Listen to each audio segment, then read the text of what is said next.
Маргарита идет вперед, и вот мы видим.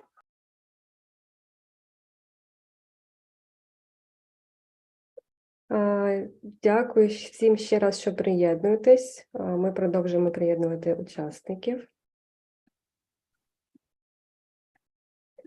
І я хочу, як завжди, розпочати і сказати декілька слів про Education Ukraine і наш проект загалом, тому що сьогодні наш 9-й вебінар, і наступного тижня вже відбудеться фінальна зустріч в рамках цього проєкту. Тому дякую всім, хто дійшов майже до кінця і не пропустив жодного вебінару. Якщо все ж таки ви пропустили якісь зустрічі, то ви можете завжди їх подивитися у записі, вони доступні, і всі матеріали також доступні для вас. А я нагадаю, що Education – це мережа державного департаменту, яка складається з багатьох центрів, розташованих по всьому світу, і надає точну, повну і актуальну інформацію про навчання в США. Тому, якщо ви зацікавлені у цій інформації або хочете отримати консультацію, звертайтесь до нас, всі контакти на екрані, і всі послуги Education безкоштовні. Нагадую, що сьогодні наша 9-та зустріч в рамках цього проєкту «Світово-воєнний та післявоєнний час», і після останньої зустрічі наступного тижня кожен з вас отримає фінальну форму відгуку, після чого будуть надходити сертифікати. Сьогодні маю честь представити вам нового експерта і наш вебінар «Менталізація та розвиток епістемічної довіри в класі». Дани Клайн, доктор філософії і психолог. Дякую, що сьогодні ви з нами і виділили свій час для того, щоб поділитися вашим досвідом. Надаю вам слово.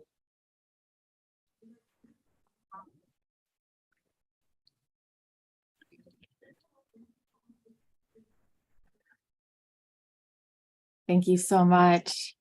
It's great to be with everyone today. My name is Dr. Dani Klajn, and I am a psychologist from Los Angeles, California. And when I started to reflect on the topic for this talk about mentalization and developing epistemic trust in the classroom, I was reflecting on my own experiences, both as a psychologist running groups and as a teacher in the classroom and running different kinds of workshops with teenagers, young adults, and adults. And I started to notice that there were many similarities, particularly with both patients and students that were struggling with trauma, anxiety, depression, ADHD. And I noticed that when new information was presented to them, whether it was either educational or if I was giving an emotional interpretation about what was going on in their mind, some individuals were very open to receiving the information and others were not. The ones that were not often came across as disruptive. They might look like they were either dissociating, like they were kind of checked out, or they might look like they were interrupting by making jokes with the people next to them. Even on Zoom, I had moments where I could tell that some students were very contrarian. They did not want to believe me. For whatever reason, they didn't believe that my information that seemed relevant to them was not worthy of some kind of a truth. And so I started to think about, why is it that some students, some patients are really trusting, and as an authoritative figure, they know that I'm sharing information that is for their best interest, that is in their best interest. And why is it that others are really unwilling to believe that what I am trying to share could be beneficial to them? And so I started to take into consideration, of course, the cultural differences, different environments that were rooted in violence, unpredictability, forced migration, and then, of course, some of the diagnoses that some of these individuals in the group therapies had experienced and were working through. But in the classroom, I played a different role, so I didn't know what the diagnoses of the students were. It wasn't my role to know that. But what I did notice was that as I started to practice what's called mentalization with some of these students that were ultimately afraid of being vulnerable to receiving information, I noticed that over time they did start to warm up and they did start to relax a little. But there were certain things that I had to do consistently. And so as I started to reflect on this connection between what's called mentalization and epistemic trust in the classroom, particularly for those that have experienced trauma, I thought this is something that is translatable for teachers in really with any age range, without any psychological background. And so I wanted to share some of the kind of basic tenets about what epistemic trust is, and how to notice when students aren't able to trust, and how to intervene in a way that could help them be more open to receiving information, to relieving anxiety as a teacher when there is so much distress and turmoil in the environment, in the social and cultural and political environment, and how to start to move away from the need to be teaching as a form of telling the student what needs to happen, and instead entering a more open and receptive, what's called observing self mental state.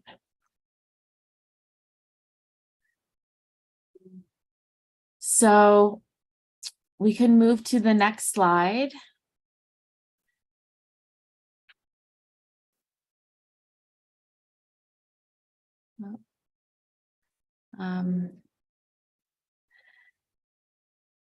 And the title of this slide is called Misunderstanding One Another.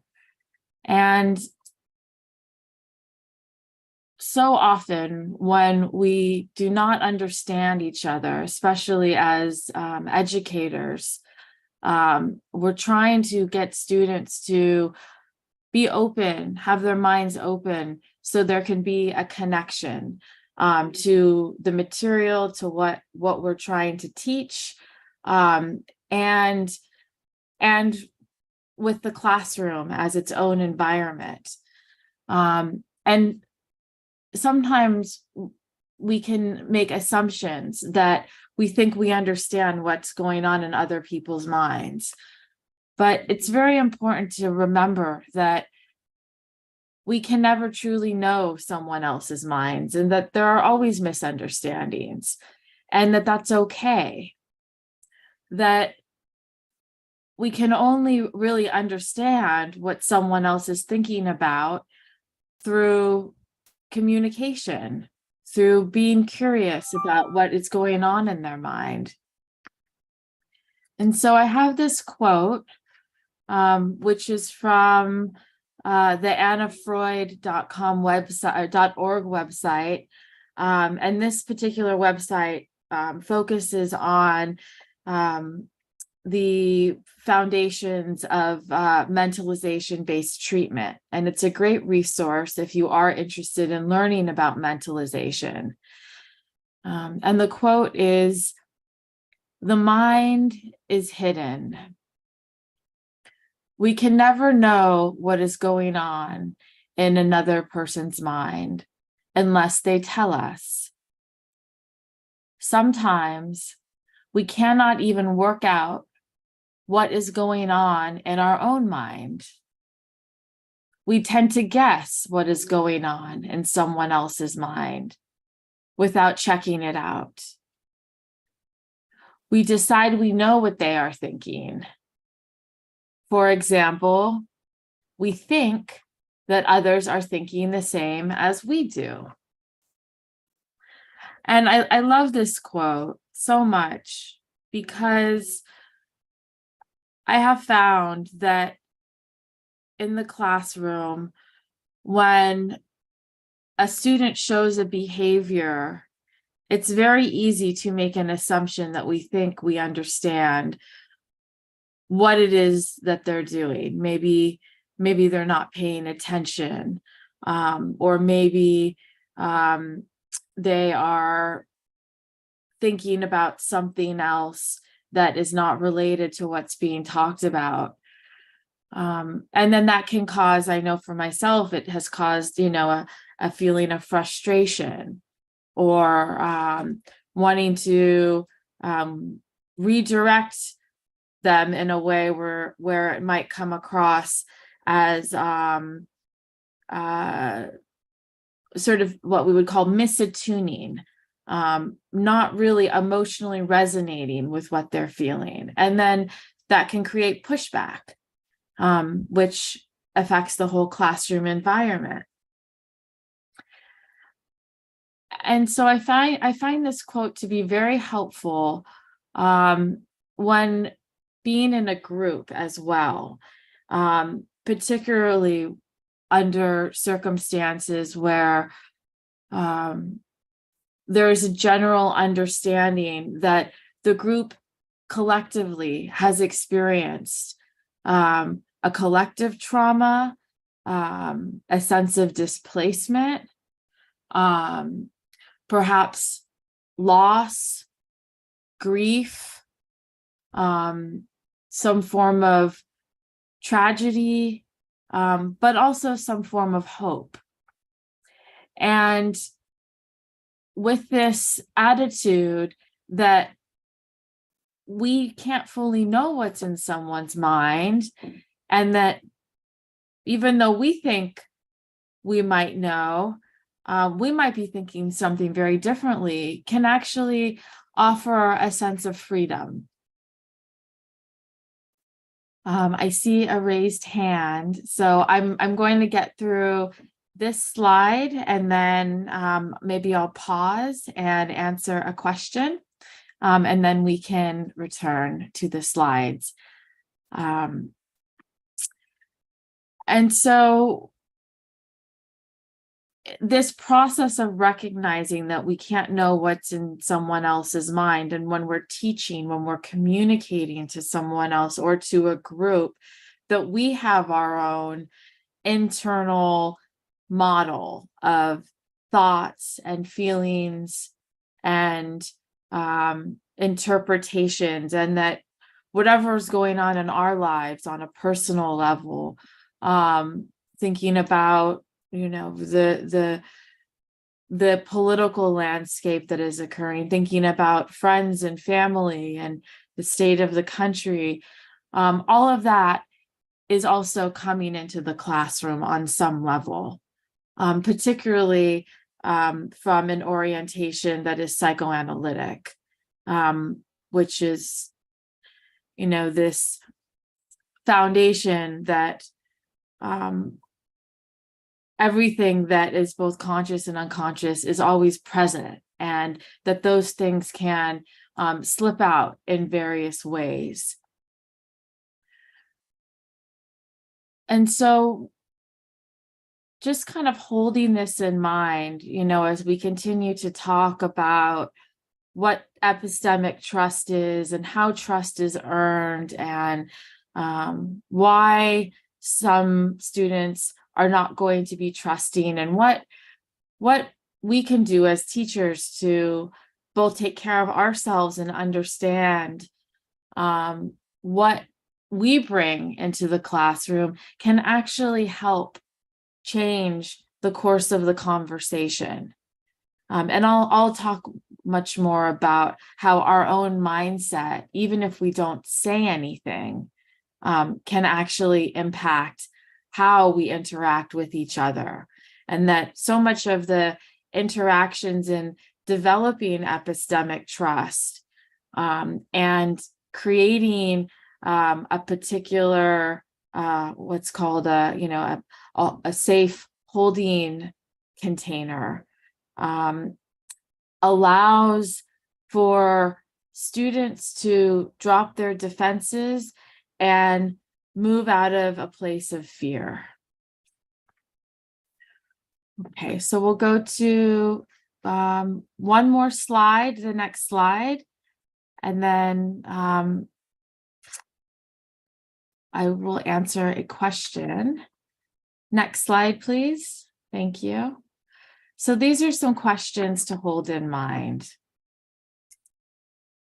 How can the reflective mind of the teacher or professor invite a sense of safety and emotional attunement to students who appear to be either disengaged or distressed, dissociated, or disruptive in the classroom? So what does that mean?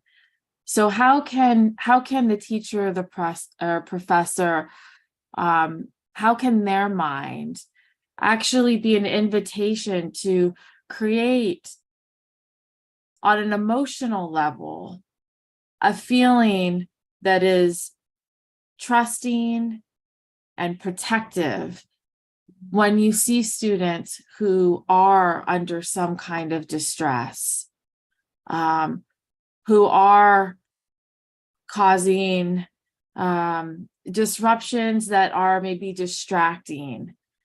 And one way that we can think about it is that on some level, these students are really wanting to be known in a particular way. They're wanting to be understood in a particular way. And often, and I'm not going to go into a lot of detail about how attachment theory plays into this, but it is something important in the concept of mentalization.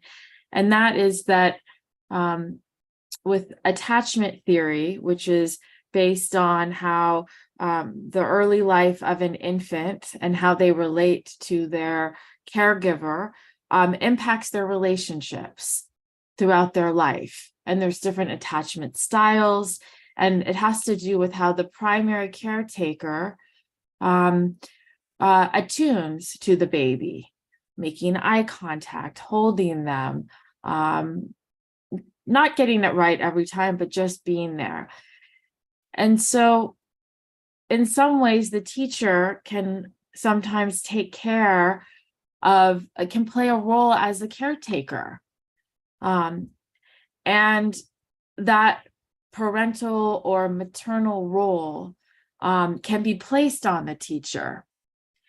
And without the teacher even noticing, they might be engaging in what's called a reenactment, which is that the student will be in their mind, consciously or unconsciously, placing this idea of who their primary caretaker is on the teacher.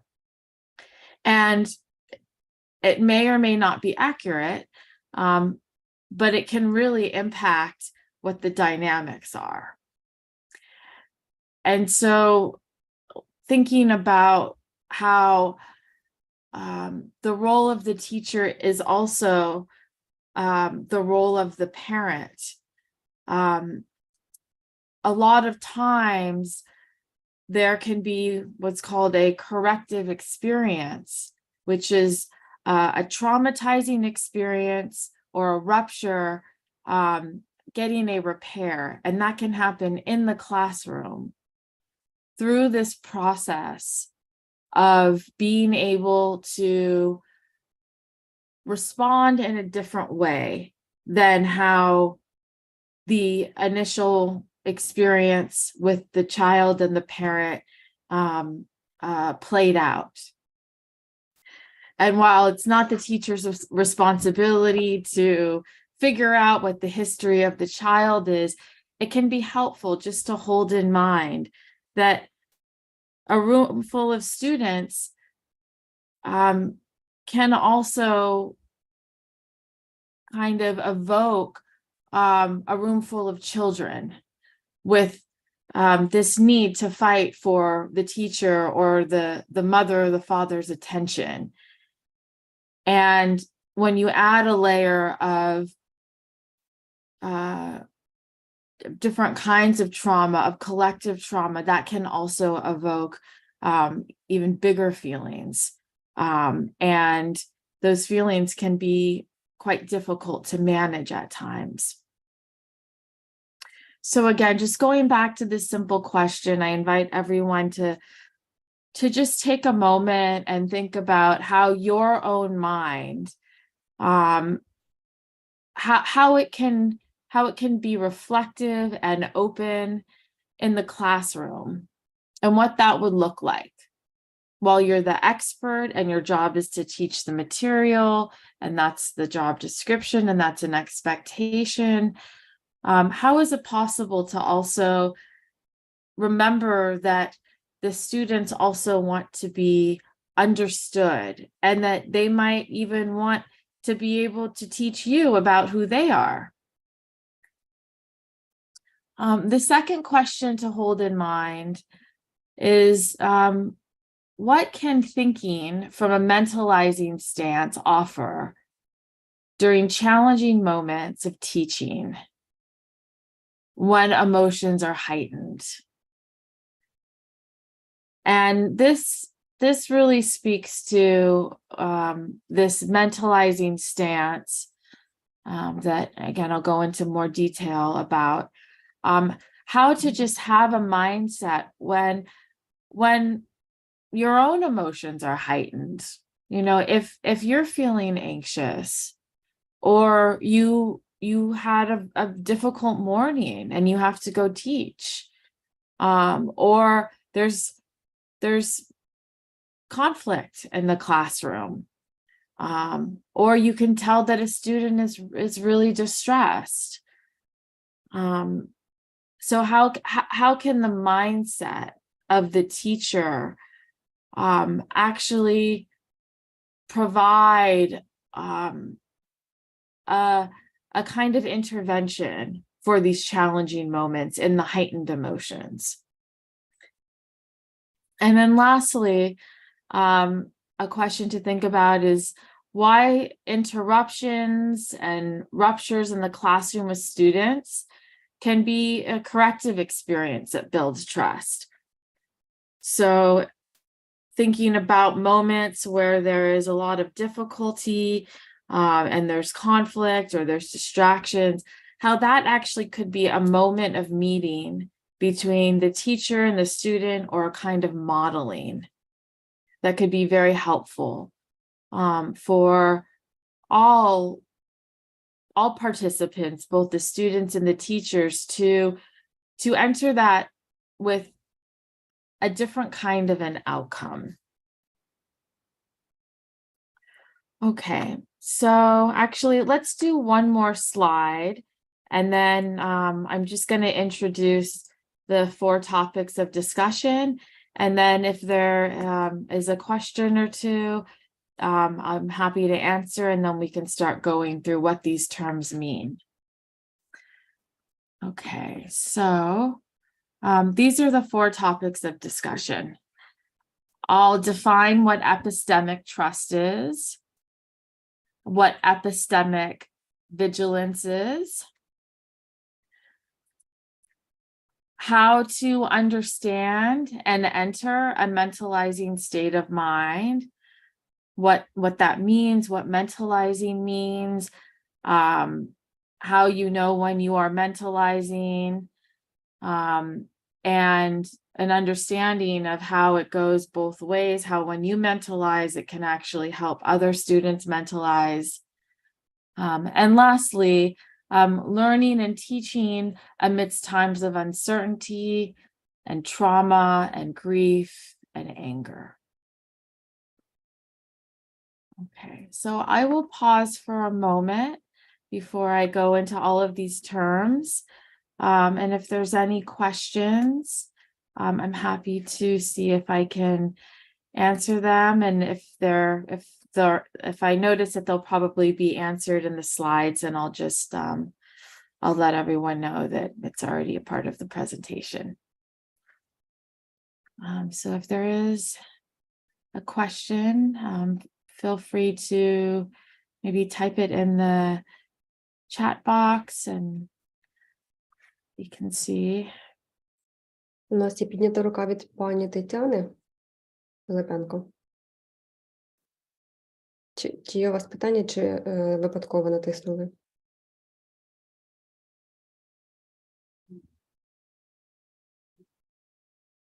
Добре, можливо, це було випадково, тому якщо питання з'являються під час презентації, я думаю, що можна залишати їх в чаті, і тоді наприкінці ми зможемо обговорити.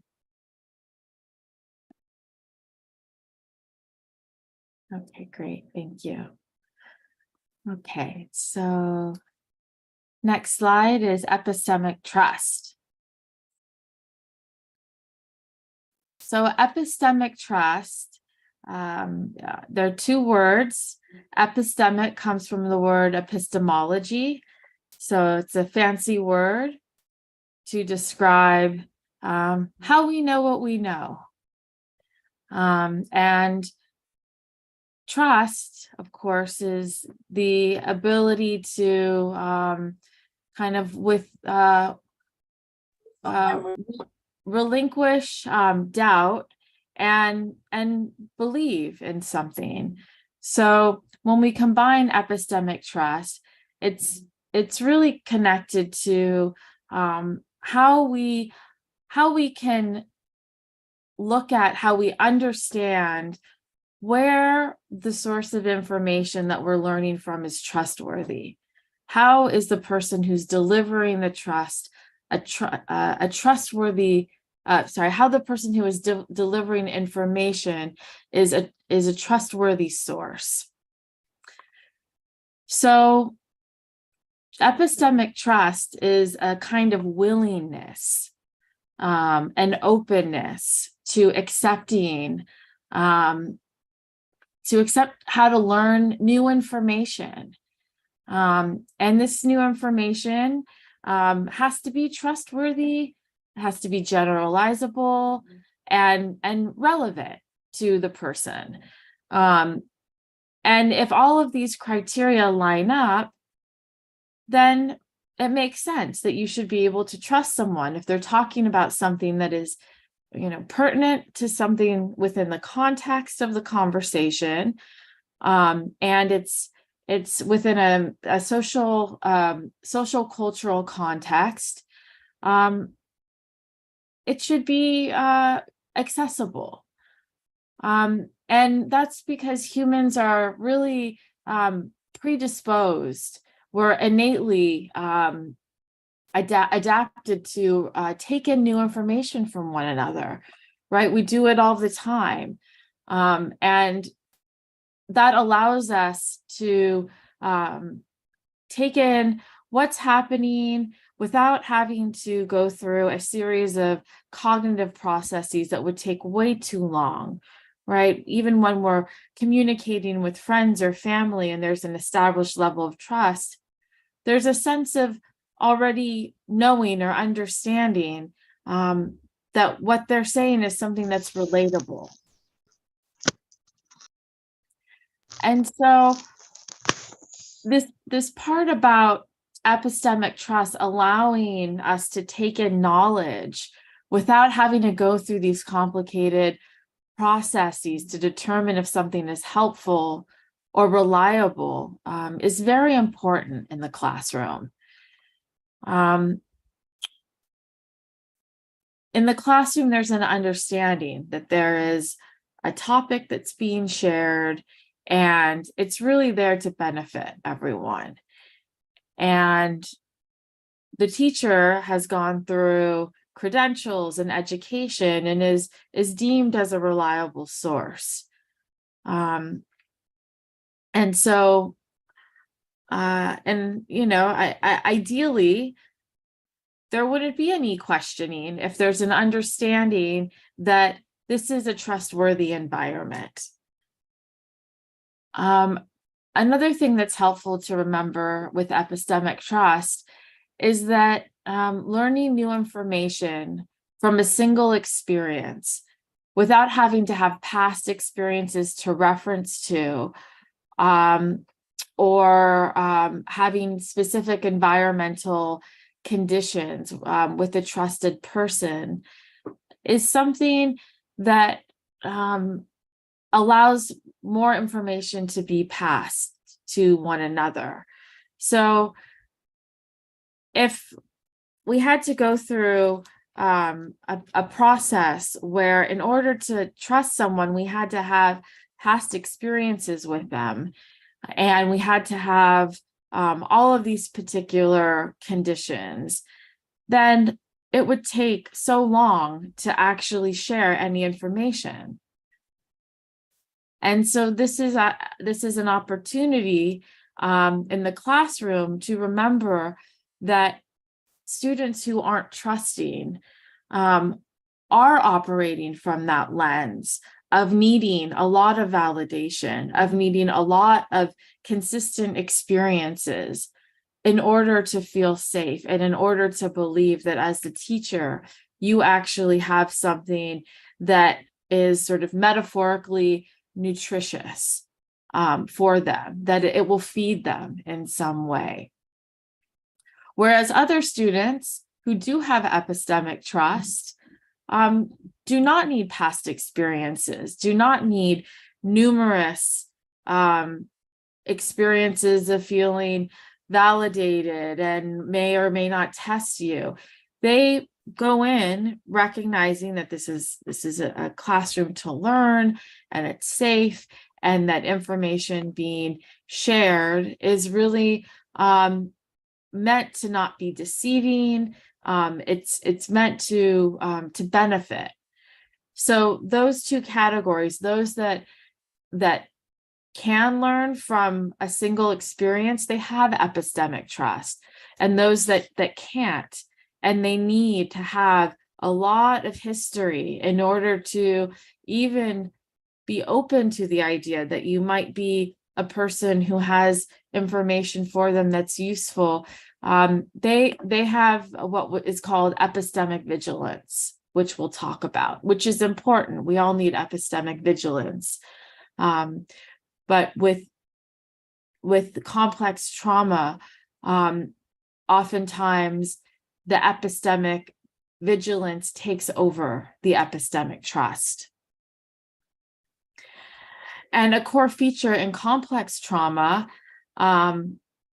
is multiple traumas that are kind of condensed into a series of particular symptoms, that those individuals really do struggle in relationships, and they do have low levels of epistemic trust, which would make sense because they have experienced a sudden loss, an unexpected experience of feeling like their lives or witnessing others' lives have been in danger. And so the world is not safe, right? The world is not a safe place to be. And therefore, if the world is not safe, and people who are supposed to be in a place of leadership in a place of, being authoritative, that those people are also not to be trusted. And therefore, if there's low levels of trust, it will affect the relationship, right? It will affect the possibility of being able to be open, have a sense of humor, walk through concepts that may be difficult. There won't be a relaxed environment to discuss topics that might be cognitively or intellectually difficult. And so these low levels of epistemic trust will need a certain kind of intervention that can't be forced, but that involve taking a certain approach, which is that mentalization approach. And so in these low levels, those with low levels of trust in authority figures, it leads to a kind of rigidity in social learning, as the instinct to survive surpasses any kind of rule-oriented behaviors. So another way to say that is that students with low levels of trust in authority figures and teachers are going to be very rigid in any kind of a social learning environment, because they're so focused on just trying to get through the day, on trying to survive, protect themselves. And so the same structure in the classroom where there are rules and agreements will not be relevant to those individuals with low levels of epistemic trust. And that contrasts to students who are the opposite of rigid in social learning. They will be flexible. They won't think in black and white, or they won't make these generalizations about how information is or how things have to be. They can be creative in their thinking. They're okay with not knowing. They're okay with uncertainty. And so that's the difference. The feeling of uncertainty and putting trust into someone else's mind can feel so scary. For some individuals, it could feel like their mind is being taken away from them. And so the only way to stay what we would call psychologically organized, to stay connected to oneself and protected, is to be rigid. And that is a defense that is needed for survival. Okay, next slide, please.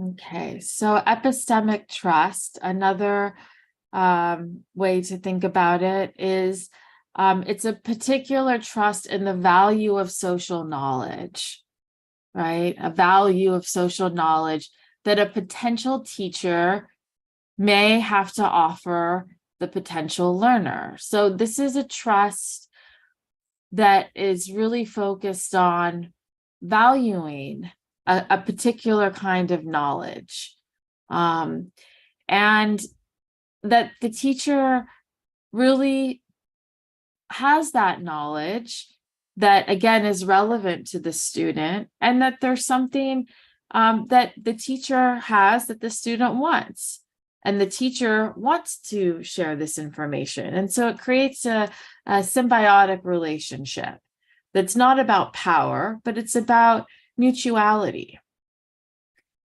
Whereas the student who does not have epistemic trust or has epistemic vigilance will feel that the teacher doesn't have anything relevant. There's nothing good about what is being provided. And then the teacher could feel that pushback.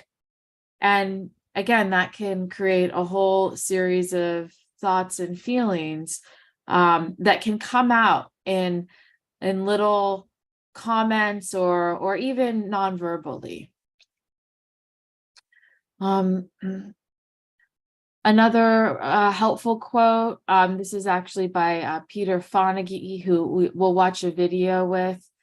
And he is one of the founders of mentalization based treatment. And he says, he asks, whose information is worthy of being encoded as relevant and culturally significant to the self? So this question, you know, who is the person who has this information that is considered, you know, trustworthy, and relevant and culturally significant to the person receiving? And that's something to take into consideration. If a student is showing that they're not trusting you, it's nothing personal, but there's something in their own psychological constitution that is making them feel that information, it can't be encoded, and therefore it's not relevant, so it gets thrown away. So when developing epistemic trust, the student will benefit from knowing that the teacher is authentically connecting with the student. This is very important. There's an authentic connection, not on a general level, but really on a personal level, where the student feels known and understood in a particular way. And that the student feels seen and understood in that moment. So, in a moment where epistemic trust earlier on in life is either temporarily or permanently broken down, meaning the child at some point was trusting in a parent or a system of some sort, you know, an institution, whatever it is that is an authority figure, and that breaks down, then that creates a trajectory for not being able to trust, which is epistemic vigilance. Okay, next slide, please.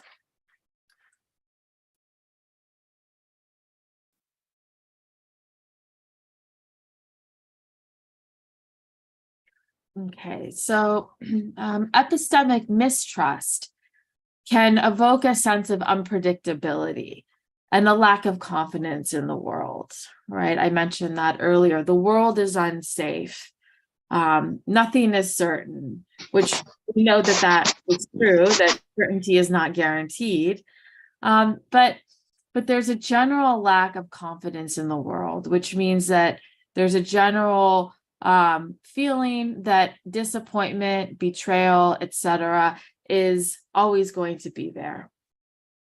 So over time, in this epistemic mistrust mental state, epistemic vigilance can then become solidified. And when that happens, then there's an overinterpretation of other people's motives. So that ends up looking like a kind of hypervigilance, where a student might be overinterpreting any little comment, a tone of voice, a gesture, a facial expression, because the assumption is that another person's intentions are deviating from what is being shared. So in the mind of the student who has experienced epistemic mistrust over and over again, and now they're in a state of epistemic hypervigilance, they no longer trust what anyone says, and therefore their guardedness and their suspiciousness and maybe even their paranoia or sarcasm becomes prevalent. Okay, next slide.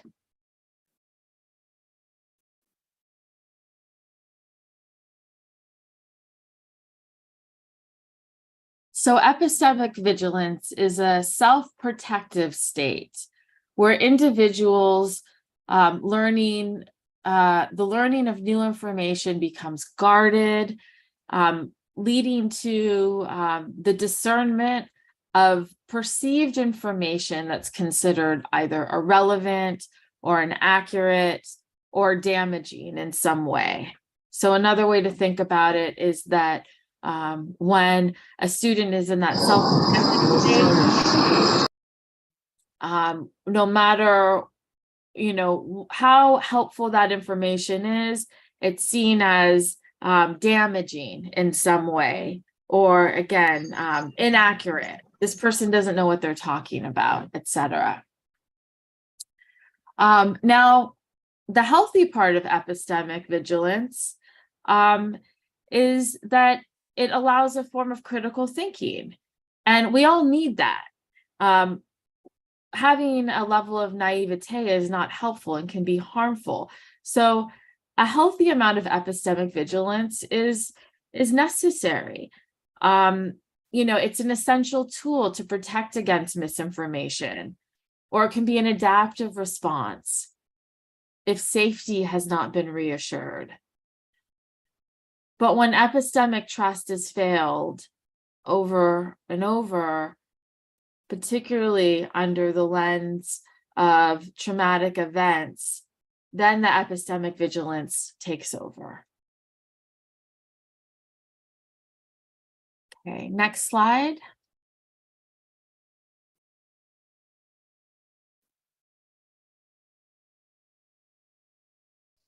So these are some statements that you might hear in the classroom from students that are in that state of epistemic vigilance. Epistemic vigilance. They might be in a state of uncertainty, which is different than being cautious in an appropriate manner. So they might say, well, that's not true, or this isn't relevant to me, or you don't know what you're talking about, or I don't believe you. So those would be verbal cues and understanding that they are in that vigilant state. Next slide, please.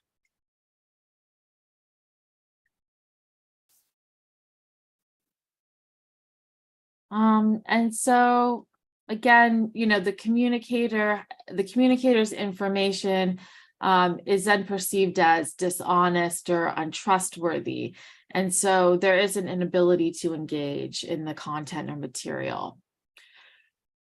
Epistemic vigilance can be lowered by specific triggers that signal information that is being communicated as personally relevant and safe. So when an individual is presented with knowledge from a credible source, such as a primary caretaker or teacher, over time, they can start to feel more trusting. Next slide, please.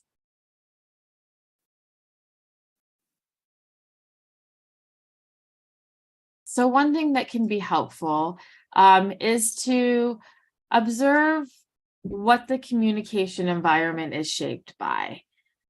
So when I say that, I mean, in the classroom, what are the emotions that come up around the topic that's being discussed, right? If it's history, what kinds of emotions would come up around that? What are the values or beliefs that come up around the shared purpose? If it's literature, what might come up? If it's science or math or the arts, thinking about whatever it is that you're teaching, how might the kind of emotional climate of these values and beliefs inform the way that other students might respond to that material? It's also helpful when you notice that epistemic vigilance is present in another person or in a group dynamic, to recognize that the underlying experience may be rooted in fear. And if there's an awareness that there is fear that is kind of driving this vigilance, there might be a different opportunity to engage in the material, to create a different kind of response.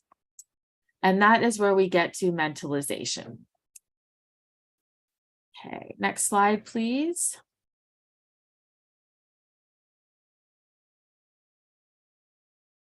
So mentalization, in a simple way, is thinking about thinking, understanding misunderstandings.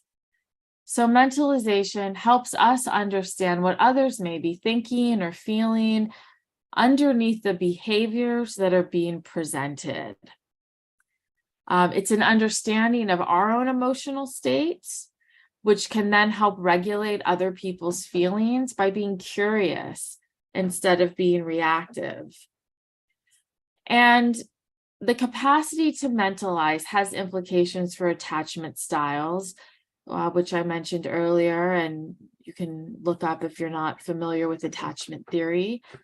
And the capacity to be able to mentalize. So for the teachers to be able to mentalize, or for students to be able to mentalize, the theory is that it is rooted in attachment styles and the early relational dyads between the child and the primary caretaker.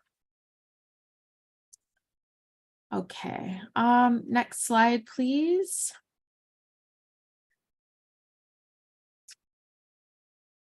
Let's see, I'm aware of the time, so let's see, I think we'll have time to watch this slide and then, this video, and then we might have to skip one of the others.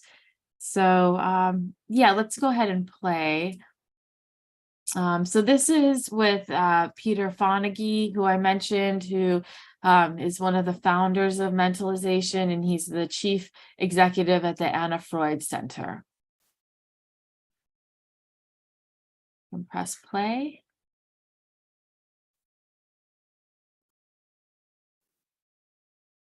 The ability of a child to learn from a teacher depends on that child trusting their teacher, just the same way that a child trusts their parents or other adults.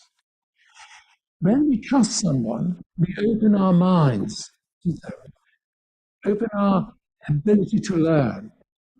So when I think about teachers who influenced me, they were teachers who actually took an interest in me as a person.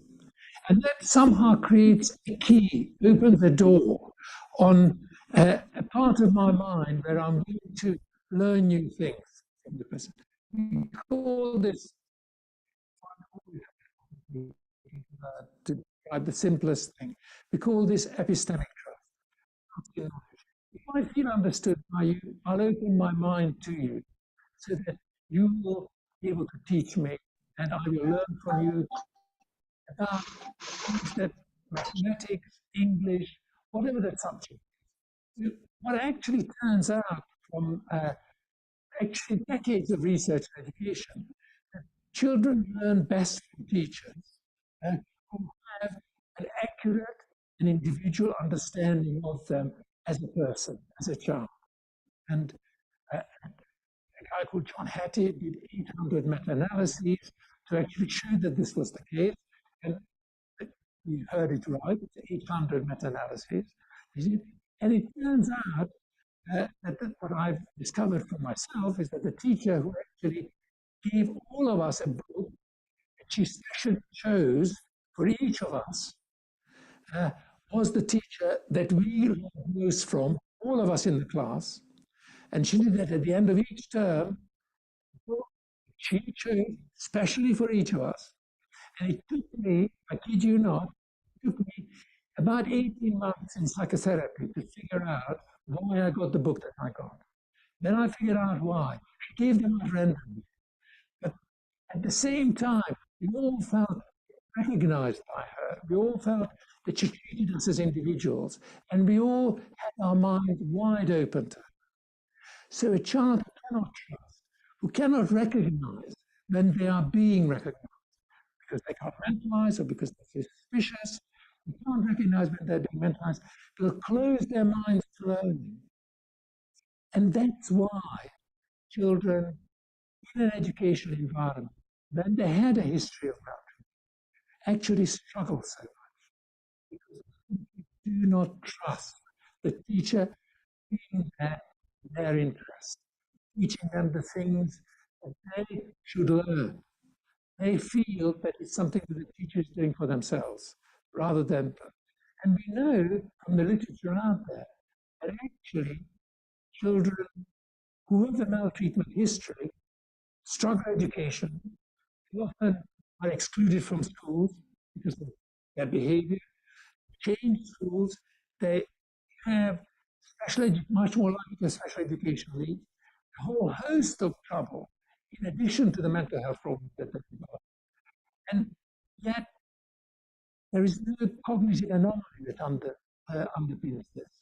It's simply that the relationship they are able to develop is not optimal for the capacity for a human being to learn. That is, I think, in some ways, tragedy or trauma.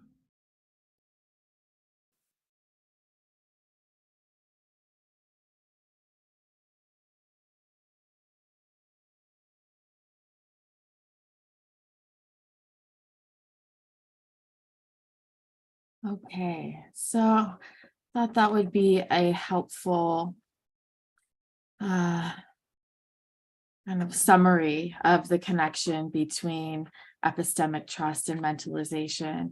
And again, you can go to the Anna Freud site to look up other videos and materials. I am personally not affiliated with them, but I do think that they're a really helpful resource for education on this particular topic. Okay, next slide, please.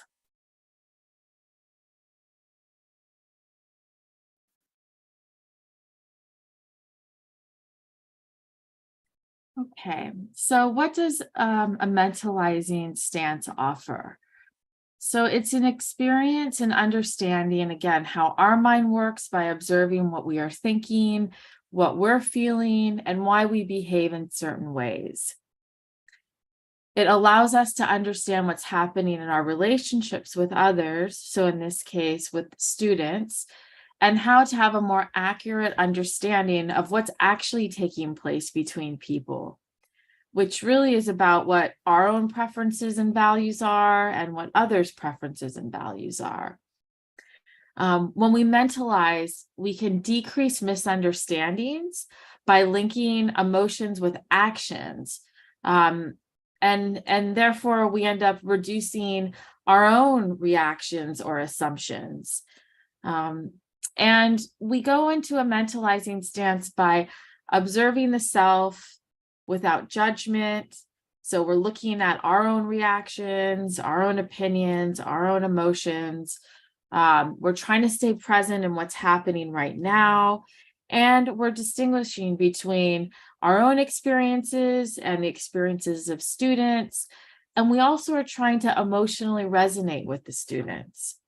So that looks like what's called attuning or mirroring, which means that if a student is presenting as very anxious, then you don't want to meet them with the anxiety. You want to actually kind of hold back a little bit and be receptive, acknowledge that they're feeling anxious.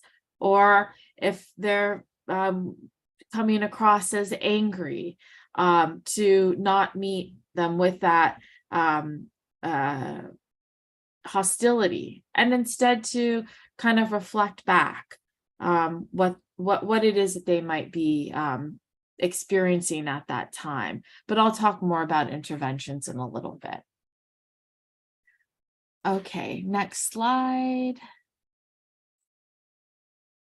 Let's see. I think we'll pause on this one just for the sake of time. And if we have enough time, we can go back to it. So we can go to the next slide. Okay, so again, another way to think about mentalization is seeing oneself from the outside in.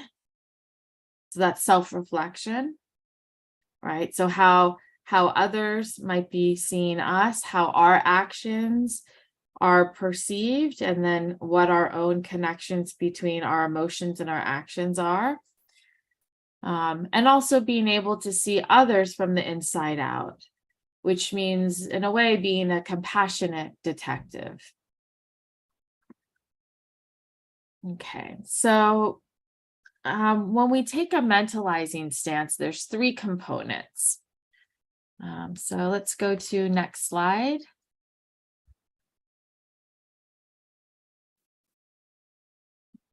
And the 3 components of mentalizing are mindfulness, which is observing yourself without judgment, staying in the moment to experience, noticing your heart, your mind, your body, and then acting with awareness. It's a state of being reflective.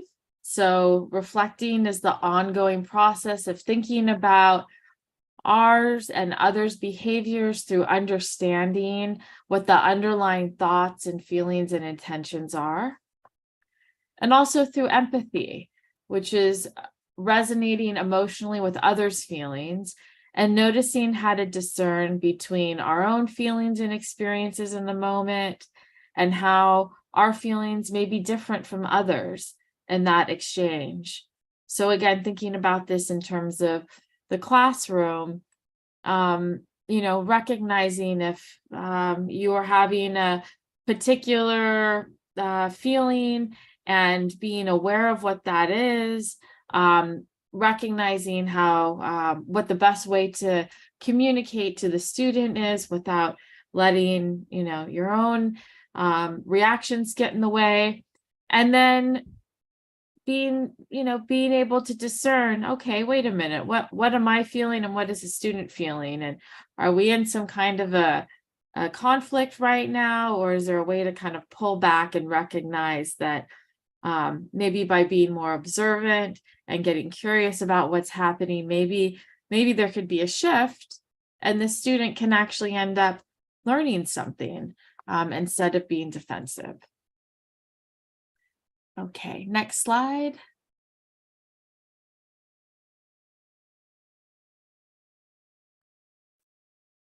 So the main qualities in a reflective stance, again, are reflectiveness, a lively consciousness, which is not being stuck or rigid, but being open to what's happening, getting curious, using a freshness of speech, meaning that the way that you are speaking is actually kind of spontaneous and in the moment. So it feels authentic to the student that you're speaking to. It doesn't feel scripted. Having a capacity for humor when it's appropriate. Trying not to have self-deception, trying to really see clearly what's happening in this interaction. Having ease and being open to see things from another student's point of view. So by showing curiosity about what it is that they're going through in that moment, you're actually modeling that you can be open-minded. And that, in part, shows them that they can also be open-minded. Also recognizing that, we all have our imperfections and that's okay, that it's not about being perfect or who's right, who's wrong. It's sort of a general sense of compassion for self and other. Okay, next slide.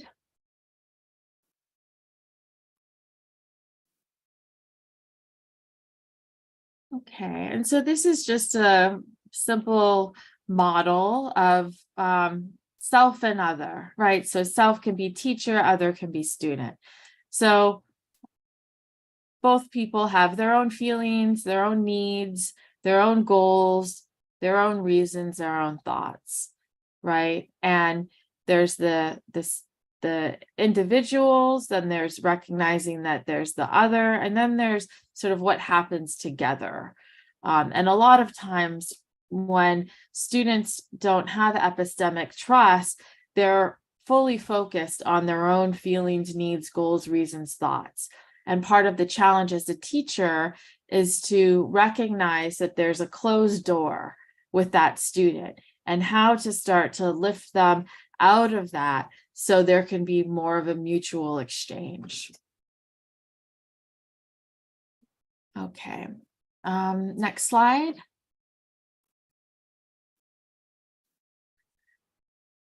Okay, so how does this all come together? So with trauma, epistemic trust, and mentalization, there's an understanding that feeling unsafe really is at the root of trauma and not having epistemic trust. So this sense of unsafety, both internally and externally, is very foundational. By taking a mentalizing stance through mindfulness, reflection, and empathy, there is a foundation that can start to build trust to create safety. So in order for the trust to be built, there has to be a sense of safety. And that means that the student has to feel that there's something special and unique to them that's being understood, and that there's patience, and that there isn't a sense of being given up on. Mentalization is actually really an imaginative mental activity. So it can be both automatic and conscious, and it does impact the relational dynamic. And it communicates verbally and non-verbally to others. So when we think about taking a mentalizing stance, sometimes it really has nothing to do with what's being verbally said, but it's about the work that we're doing in our minds as we're noticing, as we're observing what's happening in that moment and the tension between the other student who's untrusting of the material that's trying to be shared. Okay, next step. Next slide, sorry. Okay, so this is just a little diagram of how complex trauma works. And, there can be dissociation, so a sense of, a student's mind kind of leaving the current experience. So it might look like spacing out or kind of derealization. And then there can be a kind of cognitive factor, which is difficulty in being able to track or pay attention to the actual intellectual functions and materials that are being digested. So there's a shutting down cognitively. And then with the emotional dysregulation, feeling agitated, scared, angry, then that can also impact the ability to think through, to have cognitive functions that are useful. And so with all of these things going on, it makes sense that being able to trust someone else with information would be nearly impossible. Okay, next slide, please.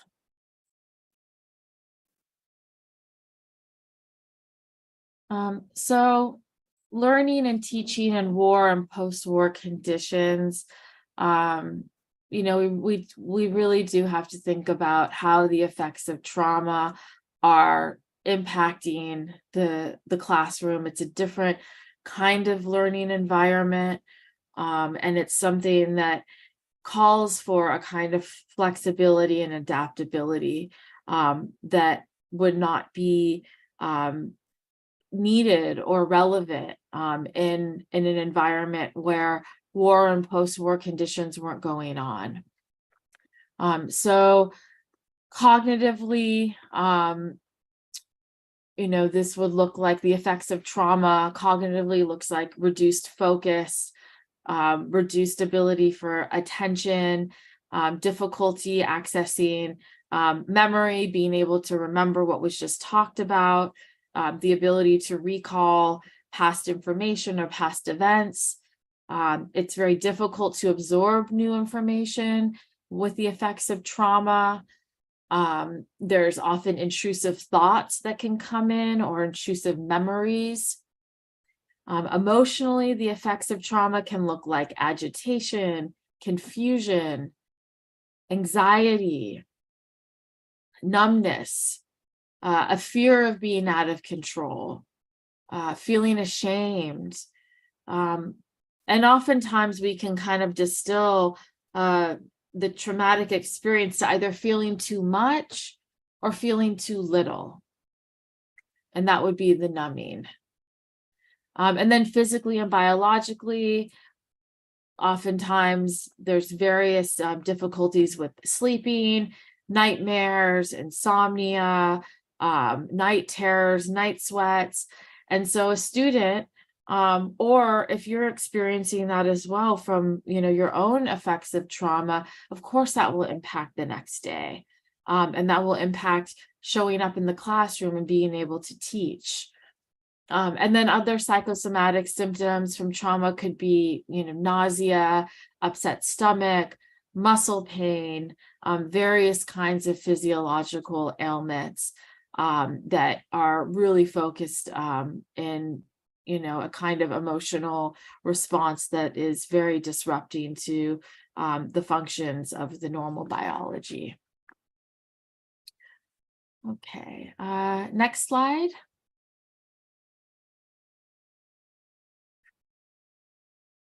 Okay, so in the classroom, some things to take into consideration. If you are noticing a student who might be showing some trauma symptoms, there's so many, I can't go through all of them, but I just have a couple slides with some of the main ones. And again, this would be paralleled to some of the reasons why the epistemic trust is also not there. You might see different forms of dissociation, which is kind of a fixed or glazed eyes, a sudden flattening of feeling in their voice, a kind of monotone voice, extended periods of silence. Again, this monotone way of speaking, stereotyped movements, they're not being able to be organic in the body, or the responses, what they're asking or saying, aren't really congruent with the context of what's being talked about. So a student that says a non sequitur statement or asks a question that is really relevant might be linked to them dissociating a minute earlier. And then another form might be an excess of intellectualizing. So kind of a lack of integration between the content and also maybe the emotions that would be appropriate to feel depending on what it is that you're teaching. Okay, next slide, please.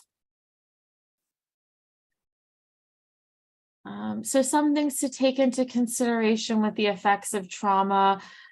Each person is different, of course, and their mind is, has a lifetime of stored experiences that, are unpredictable. So we can never really know what all the triggers are, but it could be, a particular sound, even a word, the content of whatever's being taught. There might be a visual trigger. Perhaps there's an anniversary of a tragedy of a family member that has passed, or something in the context of the war and post-war environment that's particularly upsetting. or maybe there's an implicit trigger, which is something that's not conscious. It's not something that's external, but it's just an automatic reaction. And so, when we think about a trigger, it's really a stimulus that sets off a memory of a trauma or a specific portion of a traumatic experience. And so that trigger can end up, taking over, and then over time, it becomes sort of an automatic response, sort of like a classical conditioning response where something is paired with something else, and then there's a reaction. Okay, next slide. Just have a couple more left. Okay, developing epistemic trust through mentalization. So how does this all come together? So one thing that can be helpful in the classroom is if you notice a student is showing, some form of epistemic mistrust or vigilance, or you're maybe wondering if they're having a traumatic response, just to reflect a statement that shows a specific care for that student that's unique to them. So avoid broad generalizations about what you think their behavior may or may not mean. Obviously, again, this is a group of teachers and professors, not psychotherapists. So of course, there isn't it's not appropriate to make an interpretation, but just to reflect back something that you might notice, to kind of bring them back into the room, which could be something like, I noticed that you kind of like spaced out for a minute. I'm wondering if I could better understand, what just happened, and if there's, I can't possibly understand what happened, but maybe there's a way that I can kind of rephrase what I just shared, or maybe there's another way that I can describe what I was just teaching. Would that be helpful? It's also helpful to acknowledge that you can't quite know what's going on in their minds, but you are curious and you would like to try as best as possible to understand. Next slide, please. And that sometimes if there's a feeling in the room where you could tell that information is not being taken in, and perhaps there's a general sense of mistrust, to be okay with taking a quick break from teaching content, especially if the class feels fatigued, and ask if it would be helpful just to do a basic check-in. Just go around the room, and this is something that can be done on Zoom, and just say, hey, I'm noticing the classroom, is looks like it might be kind of hard to pay attention right now. Maybe we could just do a check-in. We could just go around and, just share a brief statement about where you're at and how you're feeling. And you don't have to, but maybe it would help all of us orient, so we can have an understanding of where we're all at, and then we can go back into the material. It can also be helpful to remind students that you're also learning about them, just as they're learning about you, and that everyone has different learning styles and that no one person learns the same. And this can be helpful just to kind of ease the anxiety, especially in the beginning stages, if it's the beginning of a school year and there is a kind of foundational lack of trust. Also practicing a mental shift from an internal reaction, so not reacting out of emotion, but instead maybe taking a moment to pause, thinking through, this student just said this, or they're pushing back, or I can tell they're not really paying attention, or maybe they're devaluing what I'm saying, or maybe they're distracting. How can I think through very briefly what it is that they might be needing, instead of being authoritarian, which might look like being punishing in some way, or or showing some kind of frustration, and instead, again, taking that neutral, curious stance. And lastly, just continuing to check in with yourself to notice what you're thinking and feeling.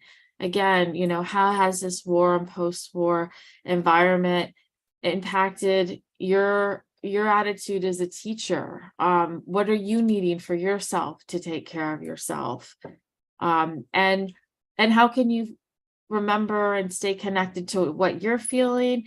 And then also imagining that, these younger folks, are also experiencing their own range of fear and hope, but also, that together everyone is sharing this space, and that there is this overlapping cultural, social connectivity that is really bringing everyone together in that moment. Okay, and last slide, I'm going to end with a quote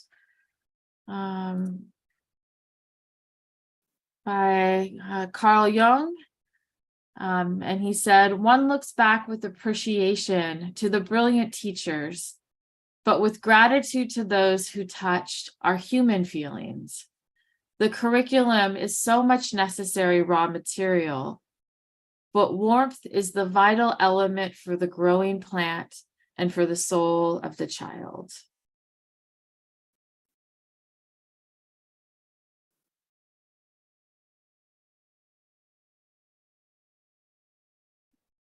Дякую, Дана, за таку чудову презентацію. Шановні учасники, в нас насправді залишилось не дуже багато часу, але я бачу, що є декілька запитань. Я думаю, що ми можемо дуже швидко їх проговорити.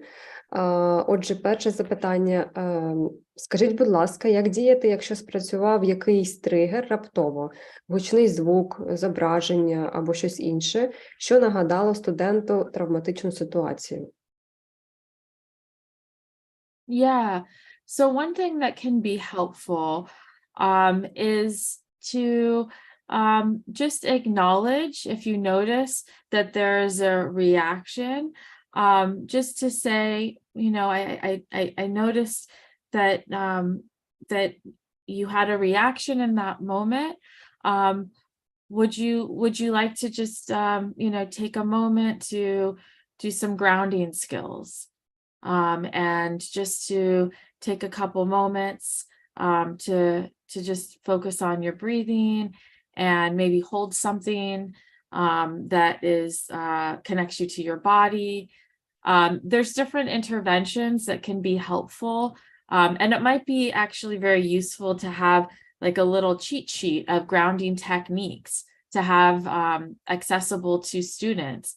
And that might look like, if you're actually in the classroom, again, having, tactile toys to connect the mind and the body together. Sometimes it can be helpful just to, go outside and take a deep breath. If you're in the classroom on Zoom, maybe just to send a brief chat to the student and just say, I noticed that you looked a little upset. Let me know if there's anything I can do.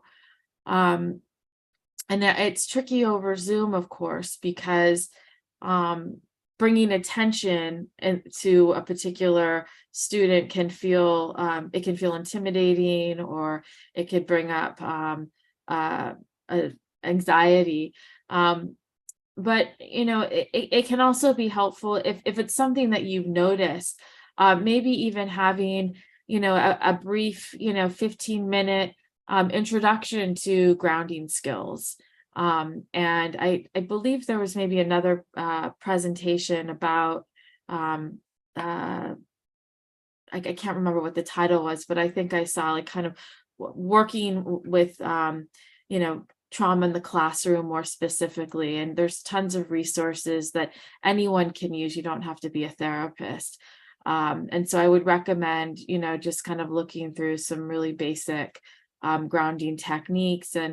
And sometimes it's helpful just to, just to start the class off with maybe, a morning meditation just for a couple minutes. And that can, over time, help students recognize that, if they are feeling triggered, how they can just focus on their breath and, hold something and return to their own experience. Look at maybe 5 objects in the room that they can name and identify, and reorient themselves and kind of learn that as a skill.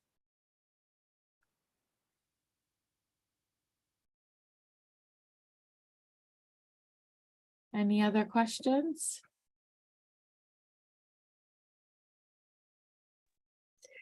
Да, є ще 2 запитання. Такий опис ситуації. Дитина 8 років на уроці не приймає участь, майже не пише, не слідкує, не відповідає, але часто викрикує звуки тварин, лягає, ходить, щось шукає, і так майже на кожному уроці. Коли з ним говориш, відвертається і клацає зубами. Як краще діяти і чи залучати батьків?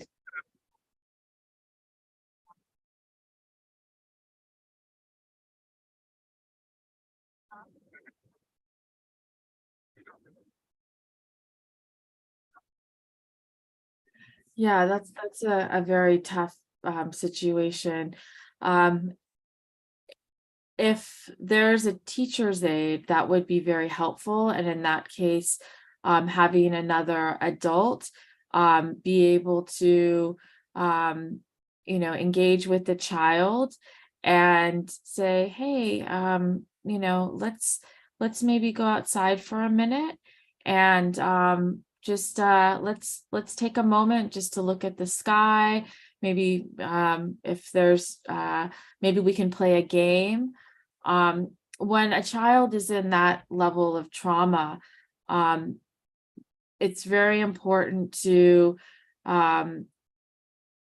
be very calm and to let them know that you're right there with them, and that engaging in some kind of a creative outlet, very simply, can be very helpful.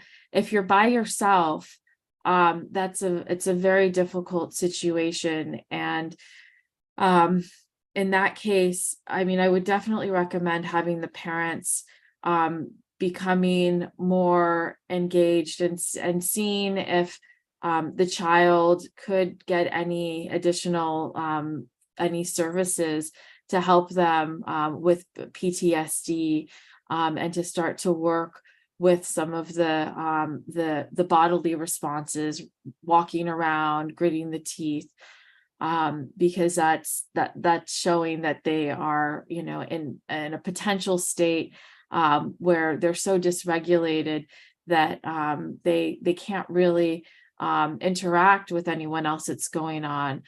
It could also be helpful just to have a little area in the classroom, maybe with a beanbag or some toys, where the child can go and you could redirect them and say, hey, why don't you sit down, maybe listen to headphones with some relaxing music, something to just kind of ground them and let them know that there's a special space just for them, maybe where they can color or use Play-Doh or some kind of activity where they know that they're safe and they can just kind of relax.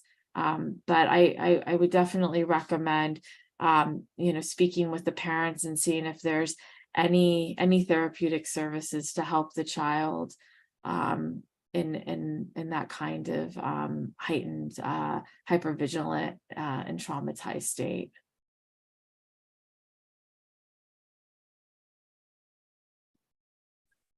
Дуже дякую. І я думаю, що останні 2 запитання ми об'єднаємо в одне.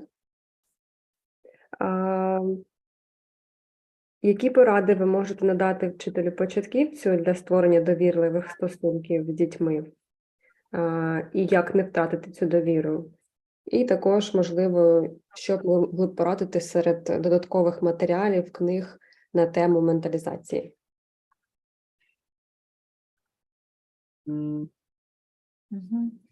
Yeah, so establishing trust is, again, something that is not going to happen with every student. And I think going in with realistic expectations that Some students will be very open and others won't be.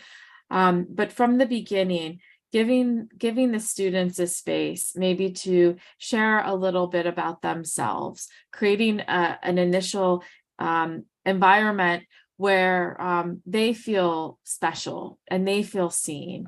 Maybe you could go around and have an icebreaker where you can share, okay, before we begin, let's all share something about ourselves, and you can pick a topic.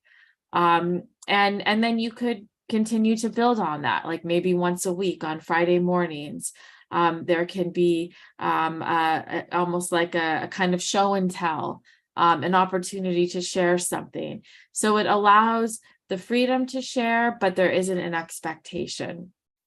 A big piece is, really using their first names when you speak to them, again, making them feel like your interaction with them is unique and special. It can also be very helpful to just remind them that you're here to teach them material, but you're also here to learn about them, and that you understand that this has been such a devastating time, depending on the age, how much you want to kind of speak to the climate of teaching right now. And also maybe an opportunity to talk about anything that provides hope.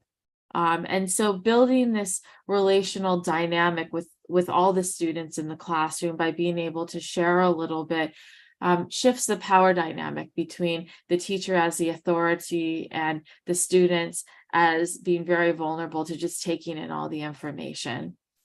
I can send Oksana a list of materials, recommendations that maybe she can put on the website, and hopefully that will be useful in terms of moving forward and learning a little more about mentalization and epistemic trust in the classroom and how that connects with trauma.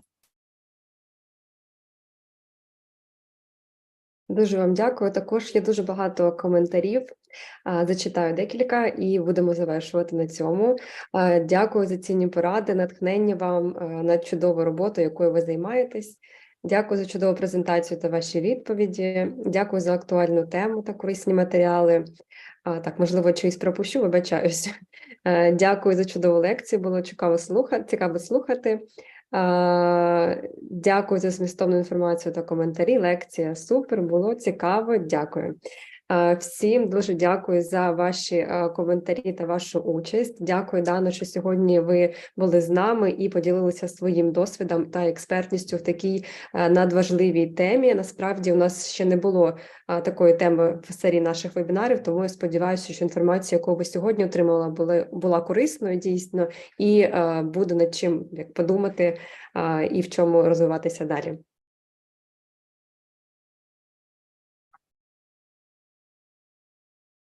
Thank you so much. Дякую всім за участь ще раз. І нагадую, що наступного тижня у нас останній вебінар. Буде неймовірна кількість цікавих матеріалів, тому запрошую всіх і до зустрічі наступного вівторка о 5:00. Всім гарного вечора, до побачення. Дякуємо, до побачення.